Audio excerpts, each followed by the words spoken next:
DNA of this organization? What's the real essence of this person?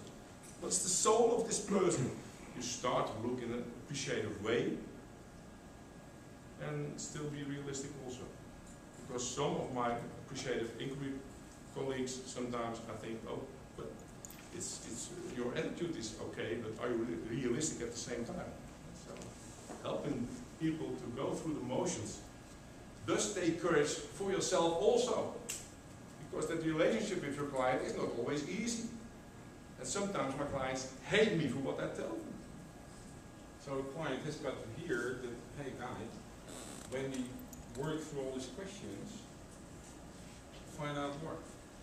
The problem occurs also because you're here.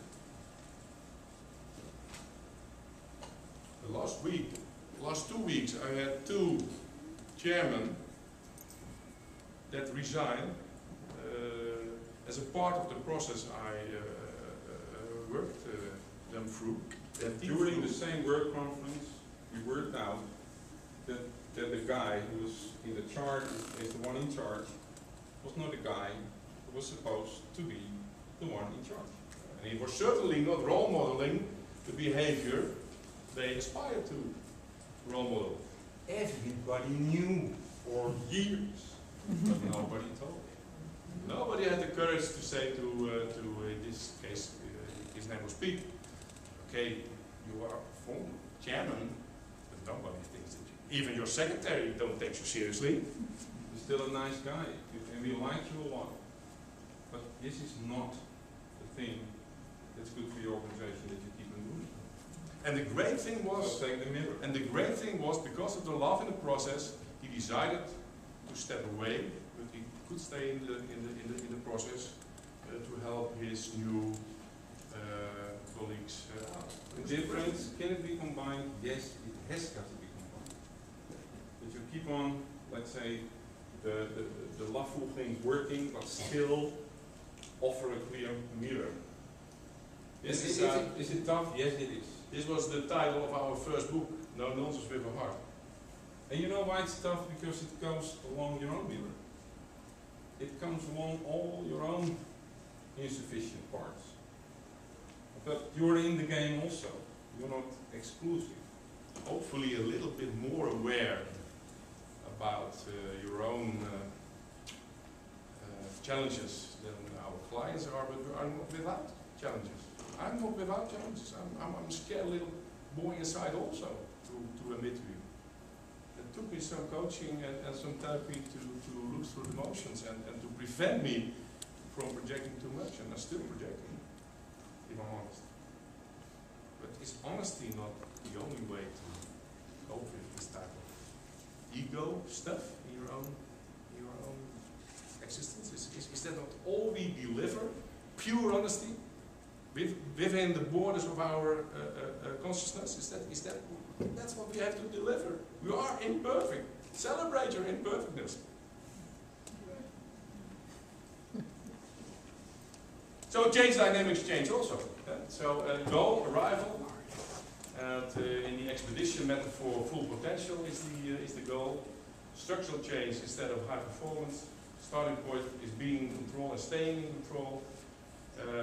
Harnessing maybe is trust process. Strategy, blueprint, advancing insight, motivation, carrot and the stick, common ambition, approach, program management, project management, co-creation, and guidance comes from the top. And in the other approach, it's more guided autonomy. And the big question to you is, are OD people tour guides or expedition specialists? What are we? What are we? And what do you aspire to be? Are there people who have ideas about this? Who is it that you are? Are you is there somebody who wants to make a remark on this question? Get a bit participating. Jeff always say, make sure that's the tips. He's a funny guy. Well, the history of the field is moving away from the expedition into the tour guide. Okay. How come you think? Follow the money. Okay.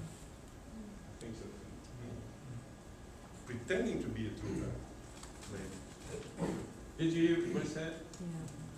Following the money? Well, I can just say as an external, I used to be a tour guide. I used to love taking elementary school groups and high school groups up to the Bay Area. Being a tour guide is a great experience. And as an external, it's rare that we have internal clients who allow us to be expeditionists. We actually were talking to a client earlier this week and suggesting things he had never heard of or fathomed within the culture of his organization. And it takes a very unique person and a unique conversation to bring that out. Otherwise, we don't even get the opportunity to fathom what the expedition may be.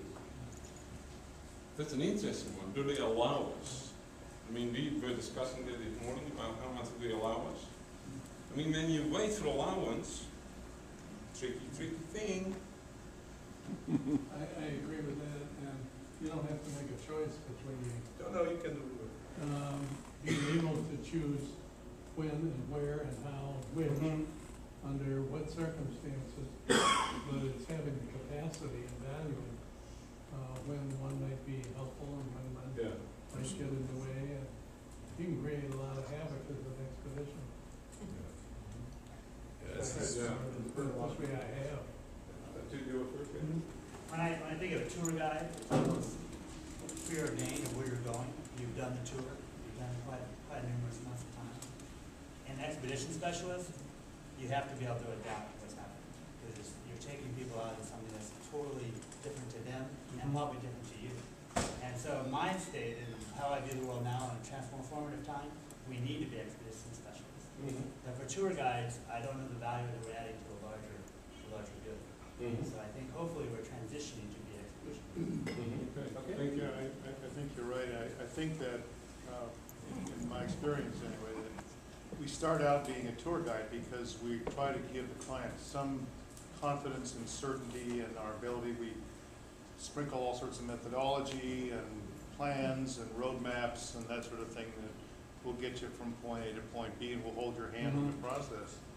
But as trust builds up, and I read your article, I think trust is a big key thing here. As trust builds up in the methodology and more importantly in the consultant, then the consultant is able to push the client into unknown territory. Let's go off trail for a little bit. Let's explore this hill. Or let's walk down this river. There's no path there, but let's just check that out. And I really think that we sometimes sell methodology to give clients confidence that we know what we're doing.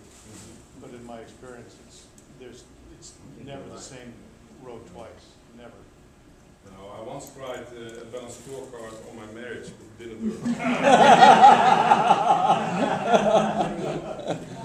And from that moment on, I had a bad weekend, by the way. From that moment on, I really question all kinds of tools.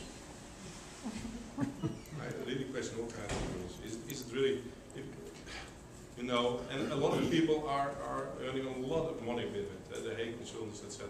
They're doing a great job. It's their job, but it's not my job. Because, of course, it's okay. Once in a while, and every quarter at least, I have a good conversation with my wife. And do you like the way that we are trying to move through all the things we encounter? And that's with deep interest, with deep tension, and sometimes with deep discomfort also, because there is an emotional bank account as red as possible. For example, because I was 2 weeks from home, and she said, okay, where were you? But the ability to talk is so important, and sometimes I think the tools are disencouraging the real amount of attention you need instead of encouraging. So you're teaching people who are afraid of real contact to pretend as though they are connecting to other people. I mean, it's a lie. It's pretending something. You better talk about how come you're so afraid of real contact. How come you're so afraid of being together with another person? I was in an American university once, and they had something about sexual harassment. It was 17 pages or something. I mean, it's a danger for our sort. All rules and regulations in the idea